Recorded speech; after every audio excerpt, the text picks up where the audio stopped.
Vi er nord for Aalborg i Nordjylland, nærmere betegnet i den lille by Strandby. Her ligger elektrikeren, et helt almindeligt elfirma, og så alligevel ikke. Her har vi varmepumper, og her har vi solceller.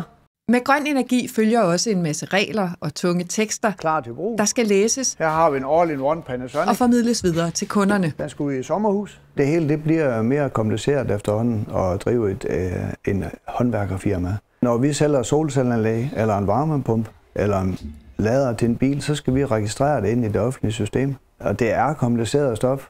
Der skal altså omløb i pæren til for at kan klare det der. Godmorgen. Godmorgen, Lærke. Så efter et par års tilløb tog Tom Jensen sig endelig sammen og fik ansat en akademiker. Jeg kunne se, at der var et behov for noget formidling, og der var behov for noget mere kommunikation. Det var en 20 kW.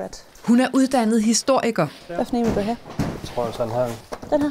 Jeg er dygtig til at se på tværs af til tider ret svær information. Jeg er i stand til at kigge på tværs af lovgivningen og inkorporere det i praksis. Det jeg jo forsøger hele tiden, det er at bygge bro mellem virksomheden og vores kunder. Jeg har lige sorteret lidt i det. Så jeg er hende, der stiller spørgsmål, og jeg er hende, der oversætter. Det der nede, det er til tegl. Sådan så, at helt almindelige mennesker også forstår. Det der kommunikation, der kan hun noget mere. Altså, når hun har lavet en tekst, så er det bare perfekt, ikke også? Altså, vi andre, vi skynder os bare lige at skrive et eller andet, og så lidt som muligt. Det gør jeg i hvert fald. Yes. Så skal du scanne stregkoden. Blandt andet har hun lavet et stregkodesystem over materialer. Så ligger den inde på ordren, og så skal jeg ikke gøre mere ved det.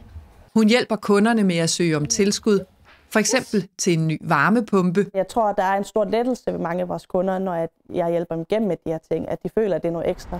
Hvad har I lavet herovre? Og så laver hun markedsføring Kan jeg få det tættere på? på de sociale medier, Jeg ved ikke, hvad med den. så elektrikeren bliver bemærket af kunderne. Ja, så er noget at vælge imellem. Det ser godt ud.